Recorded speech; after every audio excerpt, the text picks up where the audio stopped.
Bien le bonjour. Je suis une fougère arborescente. La première description qui a été faite de moi date de 1806. C'était un scientifique français, Jacques-Julien Houtou de la Billardière. Il m'a appelé Dixonia antarctica, en hommage au botaniste, horticulteur, mycologue, explorateur écossais James Dixon. J'ai arrêté d'évoluer il y a 300 millions d'années. 300 millions d'années de changements climatiques divers et variés. J'ai vécu 3 fins du monde. L'extinction du Permin-Trias, l'extinction du Trias-Jurassique, l'extinction du Crétacé-Paléogène. Quand j'ai arrêté d'évoluer, la Terre ressemblait à ça. Le monde était peuplé de fougères comme moi, de créatures grandes comme vos maisons. Et les plantes à fleurs n'existaient pas. L'espèce humaine n'existait pas encore, ni même celle des mammifères, ni même celle des placentaires. Il s'agissait des euthériens. Vous qui m'écoutez, votre ancêtre commun ressemblait à ça. Pendant tout ce temps, je vous ai observé sans intervenir. J'ai observé la France, plus particulièrement ces dernières années, et j'aimerais vous faire part de mon étonnement quant à votre comportement. Vos élections législatives, qui se termineront dans quelques heures, sont un tournant historique. La question est de savoir dans quel sens vous voulez tourner. Ceux qui ne peuvent pas se souvenir du passé sont condamnés à le répéter.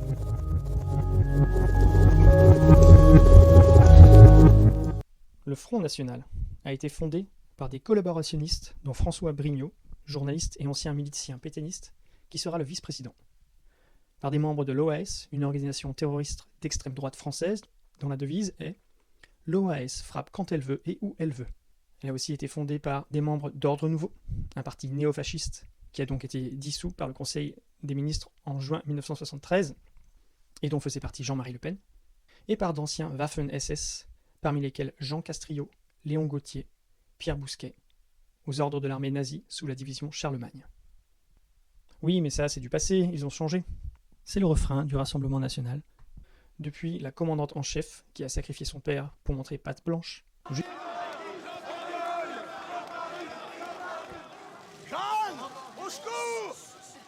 jusqu'au petit caporal de la première circonscription de Mayenne, par exemple. Quand vous entendez que le Rassemblement national est un parti xénophobe, raciste, fasciste. C'est faux et archi faux. Dans le Rassemblement national, nous avons des juifs, des musulmans, des espagnols. Moi-même, je suis catalane. Mon grand-père est né à Barcelone. Mais alors, qu'est-ce qui a changé ? Pour le savoir, il faut se poser la question suivante. Quel était l'objectif du Front National ? Magali Balland, docteur en sciences politiques, maître de conférences à Sciences Po, Paris, spécialiste des extrémismes et des nationalismes en Europe. Jugé plus modéré, Jean-Marie Le Pen est choisi comme président et candidat du Front National. Directeur d'une maison de disques qui réédite des chants du Troisième Reich, Le Pen doit être le représentant d'un projet qui, déjà, est celui de la dédiabolisation. Selon Valérie Higounet, historienne et politologue, docteur en histoire rattachée à l'Institut d'histoire du temps présent, dépendant du CNRS, il s'agit de présenter une image plus policée de l'extrême droite qui reste discréditée à cette époque. On était vraiment dans une violence verbale totalement désinhibée, on voulait tuer les métèques, assassiner les communistes. Nicolas Lebourg, historien français, chercheur au Centre d'études politiques de l'Europe latine, à l'Université de Montpellier. Il est spécialiste des extrêmes droites à travers le monde. Et il dit « Sur les conseils d'un cadre du parti néofasciste italien MSI, François Duprat, l'un des cadres d'Ordre Nouveau, commence à pratiquer un fascisme souriant. » Jordan Bardella en face de moi. Bonjour Jordan Bardella. Bonjour. Non. Bonjour. Bonjour. Oui, mais non, plus enthousiaste. Hein. T'es content d'être là, t'es vraiment ravi. Alors tu donnes un vrai beau bonjour. Jordan Bardella, bonsoir. Bonsoir. Bonjour Jordan Bardella. Bonjour. Pour que, à minima, les gens qui a priori vous détestent se disent « Pour un facho, il a l'air sympa ». Le Rassemblement national voudrait vous faire croire que son parti a changé parce qu'il en a exclu son père. Mais en fait, il ne l'a pas exclu pour racisme, il l'a exclu pour faute politique. Ce n'est pas le Rassemblement national qui a changé, c'est Jean-Marie Le Pen. À dire trop fort, tout haut ce que les Français racistes pensent tout bas, il a fini par discréditer son mouvement.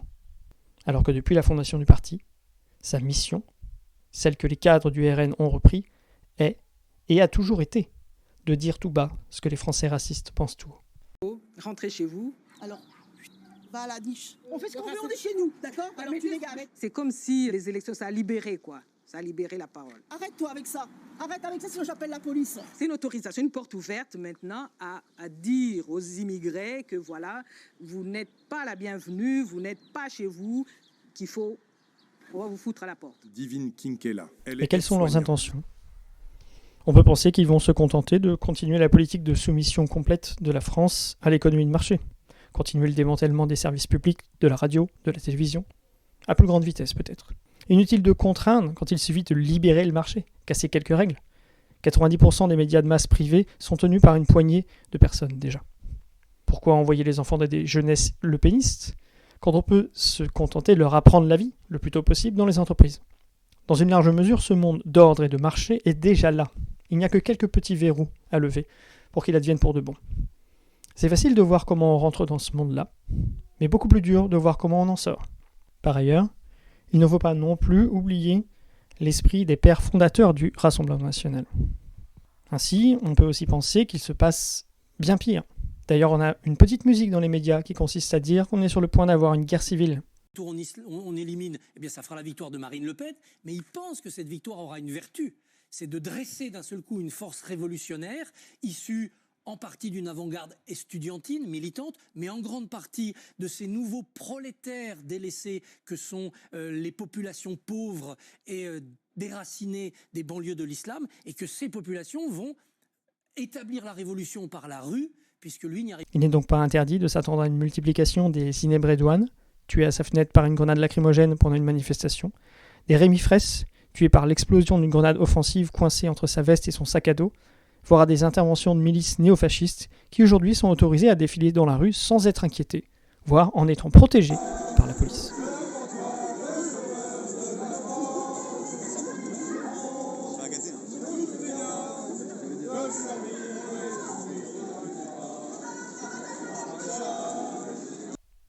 Toutefois, il y a quand même une constitution en France qui, en principe, devrait les en empêcher. Certains cadres du parti semblent avoir déjà réfléchi à la question. Nous avons vu que sous le Covid, le politique, quand il décide de définir une situation d'urgence, au nom de cette situation d'urgence, on peut mettre le droit en dessous. Si demain, nous voulons nous affranchir par exemple de certains traités, de certaines normes qui nous empoisonnent, eh bien, à la condition de mettre au pas, c'est vrai, le Conseil constitutionnel, nous pourrons tout faire. En définitive, le mot de la fin sur ce sujet doit revenir à Primo Levi dans cet extrait des naufragés et des rescapés. Cela s'est produit, donc cela peut se reproduire. C'est l'essentiel de ce que nous avons à dire. L'ironie de la répétition. À peu près au même moment que l'arrivée d'Hitler au pouvoir en Allemagne, des élections législatives se déroulèrent en France. Les différents partis de gauche décidèrent de se réunir derrière une bannière unique qu'ils appelèrent le Front populaire. 2024, élections législatives, Ruffin propose un nouveau Front populaire, le pouvoir politico-médiatique en place propose lui aussi un nouveau plutôt Hitler que le Front populaire. Et non, il ne s'agit pas juste d'une citation de Manon Aubry. Dans la presse française de l'époque, il y avait deux camps bien distincts. La presse qui allait dans le sens du Front populaire, mais qui était largement plus faible que la presse d'opposition. Ce qui contribua à l'échec du gouvernement du Front populaire, qui ne vécut que 2 ans, avec les conséquences que l'on connaît. La campagne de diabolisation du Front populaire a été très bien décrite à l'époque par Emmanuel Mounier. La formule exacte, plutôt Hitler que Blum, a été prononcée au moment des accords de Munich, dans un article de 1938 de la revue Esprit, intitulé « Lendemain d'une trahison ». Le philosophe catholique attaquait les ennemis du Front populaire qui fricotaient de plus en plus avec les fascistes. Il concluait son article par ces mots « On ne comprendra rien au comportement de cette fraction de la bourgeoisie si on ne l'entend pas murmurer à mi-voix, plutôt Hitler que Blum ». Aujourd'hui, on est dans la même situation, ou plutôt dans une situation comparable, mais encore plus déséquilibrée. Car dans la presse actuelle, la grande majorité des médias de masse n'est détenue que par une petite poignée de personnes. Et Acrimed, l'observatoire critique des médias, ne manque pas d'exemples pour souligner ce déséquilibre. De procès d'intention en indignation à géométrie variable lors d'attentats terroristes commis par des islamistes, les musulmans et les islamo-gauchistes, les élus de gauche, sont sommés de se désolidariser. El Famoso, est-ce que vous condamnez les violences?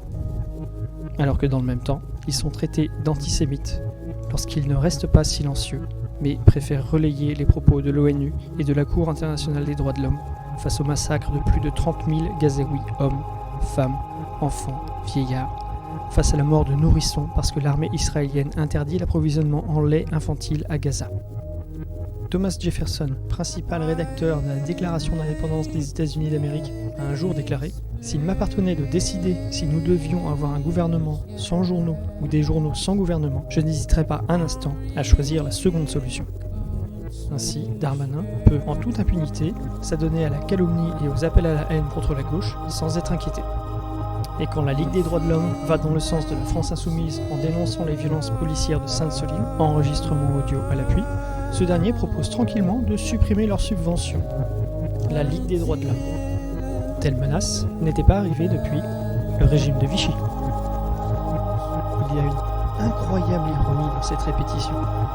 L'histoire tourne tellement en boucle, on dirait des assiettes chinoises.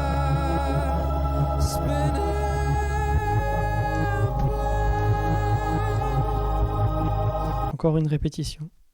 La même stratégie qui consiste à isoler le danger pour l'affaiblir.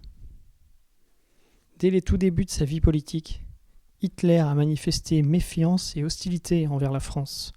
Le danger qu'elle constitue pour l'Allemagne dicte à celle-ci sa conduite. Isoler la France en étant prêt à tendre la main à tout pays ne pouvant supporter les visées dominatrices de celle-ci. Par là s'expliquent, nous le verrons dans une minute, les approches de la Grande-Bretagne par le maître du Troisième Reich.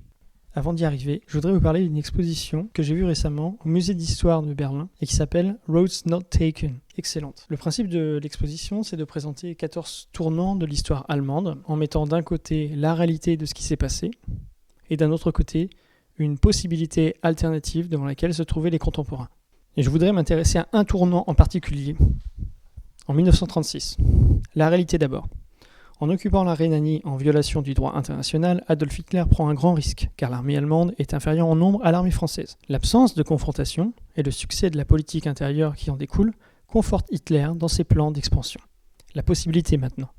Une intervention militaire des Alliés en mars 1936 aurait été une possibilité pour forcer Hitler à se replier et à stopper ses projets d'expansion.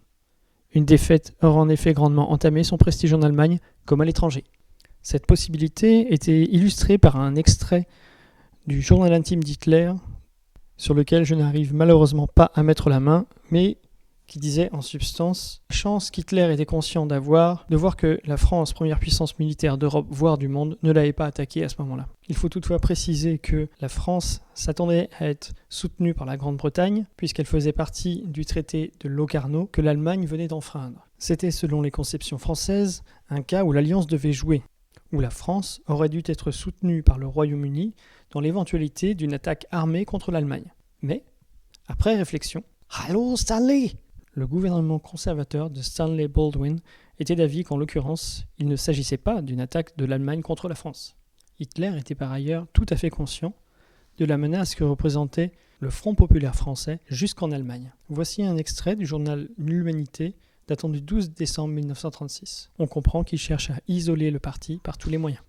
En 2024, le RN, qui lui aussi sait très bien identifier son ennemi, propose la même stratégie d'isolation du nouveau Front populaire et en particulier de la France insoumise. Cela dit, à ce jeu, il n'est pas le seul. Les extrêmes et la fenêtre d'Overton. Je ne peux pas m'empêcher de penser à cette situation attribuée à Albert Camus, qui est peut-être apocryphe, mais qui me semble tellement à propos. Mal nommer des choses, c'est ajouter au malheur du monde. Qu'importe l'avis des historiens, qu'importe l'avis des docteurs en sciences politiques, qu'importe l'avis du Conseil d'État lorsque le RN demande à ce que l'on cesse de lui donner l'étiquette diabolisante d'extrême droite et qui dit en substance « Il n'y a pas de les extrêmes, mais bien la gauche, côté LFI, je précise puisque c'est elle qui a été visée, et l'extrême droite, côté Rassemblement national. Qu'importe donc l'avis de la plus haute juridiction administrative française, on entend dans les médias à tort et à travers les extrêmes. Les extrêmes. Les extrêmes. À trop vouloir jouer avec les mots, on les a non seulement vidés de leur sens, le mot extrême ne veut plus dire grand-chose pour les électeurs RN, mais on a également fini par faire bouger la fenêtre d'Overton. La fenêtre d'Overton, c'est une allégorie qui situe l'ensemble des idées, opinions ou pratiques considérées comme plus ou moins validées dans l'opinion publique d'une société. En gros, c'est le champ de l'acceptable en politique. Selon la description de Joseph Overton, sa fenêtre comprend une gamme de politiques considérées comme acceptables au regard de l'opinion publique existante et qu'une personnalité politique peut donc proposer sans être considérée comme trop extrême pour gagner ou conserver une fonction publique. La viabilité politique d'une idée ne dépend donc pas nécessairement de sa qualité, que ce soit une bonne idée ou une mauvaise idée, peu importe. Elle dépend principalement du fait qu'elle se situe ou non dans la fenêtre d'Overton. Écoutez par exemple le discours de cet islamo-gauchiste d'extrême gauche. S'agit-il de Nathalie Arthaud, de Philippe Poutou ou d'Olivier Besancenot? Le capitalisme dit « Grâce au profit qui suscite l'initiative, fabriquons de plus en plus de richesses qui, en se répartissant par le libre marché, élèvent le niveau du corps social tout entier. Seulement voilà, la propriété, la direction, les bénéfices de l'entreprise dans le système capitaliste n'appartiennent qu'au capital. Ceux qui ne le possèdent pas se trouvent dans une sorte d'état d'aliénation à l'intérieur même de l'activité à laquelle ils contribuent. Non, le capitalisme, du point de vue de l'homme, n'offre pas de solution satisfaisante. Vous avez sans doute deviné, il s'agit d'un exemple de décalage de la fenêtre d'Overton, puisqu'il s'agit d'une citation de celui qui fut l'un des maîtres à penser de la droite française, le général de Gaulle. Une autre chose qui a fait bouger la fenêtre d'Overton, c'est le fait que ces dernières années, la gauche et la droite se sont mises à se comporter sur les mêmes règles économiques. Un comportement que Marine Le Pen nommait l'UMPS, qui laissait entendre que la gauche et la droite c'est pareil, et qui a fait du Rassemblement national la seule alternative dans la fenêtre d'Overton. En mai 2006, au Festival de Cannes, Kane Loach a déclaré « Si nous osons dire la vérité sur le passé, peut-être oserons-nous dire la vérité sur le présent. » Je suis une fougère arborescente, j'ai du mal à distinguer les mammifères entre eux. Il m'est quasiment impossible de différencier des primates, alors je ne conçois pas comment une partie d'entre vous pourrait vouloir voter pour établir des inégalités de traitement sur la base de différences telles que la couleur de peau. Est-ce que tous les électeurs RN sont racistes? Je ne suis pas certain de comprendre la question, et je ne sais pas exactement si elle est pertinente, mais ce que je crois comprendre, c'est qu'une grande partie d'entre eux sont en fait des pauvres qui pensent qu'ils s'en sortiraient mieux si on traitait d'autres groupes sociaux plus durement, c'est-à-dire si on leur réservait à eux les prestations sociales, services publics, logement, emploi, ce que le Rassemblement national et le Front national appelaient la préférence nationale. En un mot, si on appliquait une politique inégalitaire et xénophobe. Je crois que cette citation de l'abbé Pierre est bien à propos. Le raciste est un homme qui se trompe de colère. Mais la raison pour laquelle ils en arrivent à penser comme ça, c'est qu'ils ont intégré l'idée fausse qu'on ne peut changer le système économique. Ils sont résignés. Ils ont accepté la violence de ce qu'ils croient être la réalité économique. Sauf qu'elle n'existe pas. Il y a des conventions économiques, mais il n'y a pas de consensus de la communauté scientifique en matière d'économie. Pour la bonne et simple raison, il n'y a pas une seule réalité économique. En revanche, il y a bien un consensus scientifique sur la réalité du changement climatique. Et vu le programme écologique du RN, ou plutôt son absence de programme, voter Rassemblement national, c'est voter pour des mouvements massifs de réfugiés climatiques. Par massif, on ne parle pas d'un petit 250 000 immigrés par an comme actuellement, on ne parle pas en dizaines de milliers, pas en centaines de milliers, pas en millions, non. On parle en dizaines, voire en centaines de millions. Cruelle ironie pour les électeurs RN racistes que de voter précisément pour ce qu'ils ne veulent surtout pas. Le raciste est un homme qui se trompe de colère. Mais dans quoi canaliser cette colère ? Identifier le vrai danger, en tout cas, n'est pas très compliqué. Le danger de la 6e extinction de masse. Je vous ai dit, ça fait 300 millions d'années que je traverse les changements climatiques. J'ai vu 3 fins du monde. L'extinction du Permien-Trias, l'extinction du Trias jurassique, l'extinction du Crétacé-Paléogène. La plus violente des extinctions, celle du Permien-Trias, a vu 95% des espèces disparaître en 10 000 ans. Vos scientifiques se demandent si 75% des espèces n'auront pas disparu d'ici seulement quelques milliers d'années, voire même quelques centaines d'années pour les prédictions les plus alarmistes. Même moi, je n'ai jamais vu un truc pareil. Vous êtes peut-être en train de causer la 6e, enfin la 4e de mon point de vue. Une espèce animale ou végétale disparaît toutes les 20 minutes. Selon le type d'espèce, la vitesse de disparition est 100 à 1000 fois supérieure à la normale là. Qu'est-ce que ça veut dire une vitesse 1000 fois plus rapide que la normale? Ça veut dire un escargot qui fait du 9 mètres par heure qui finit le marathon en 4h40. Qu'est-ce que ça veut dire une vitesse 100 fois plus rapide que la normale? Ça veut dire une fourmi qui fait du 3 km/h en temps normal, qui là gagne haut la main toute course automobile à laquelle elle souhaite participer. Dans Voyage autour du monde de Mark Twain, un des personnages dit « Les gens ne comprennent pas que la réalité soit parfois plus étrange que la fiction, alors que seule la fiction a besoin d'être sensée pour être crédible. » cause d'une vague de chaleur sans précédent au Pakistan, 500 personnes viennent littéralement de mourir de chaud. Et dans les médias, on explique que Colombe a du mal à joindre les deux bouts parce que Farida, mère célibataire, touche des allocations qui coûtent un pognon de dingue. L'homme pâtira-t-il de l'extinction massive qu'il provoque ? Je n'irai pas jusqu'à avancer que vous ne pourrez pas survivre à la disparition de très nombreuses espèces. Vous avez déjà prouvé que vous en étiez capable. L'homme a en effet une forte capacité d'adaptation, mais il met en péril les systèmes qui l'ont jusqu'à présent gardé en vie. Au bout du compte, je pense que vous n'avez pas envie de connaître la réponse à cette question.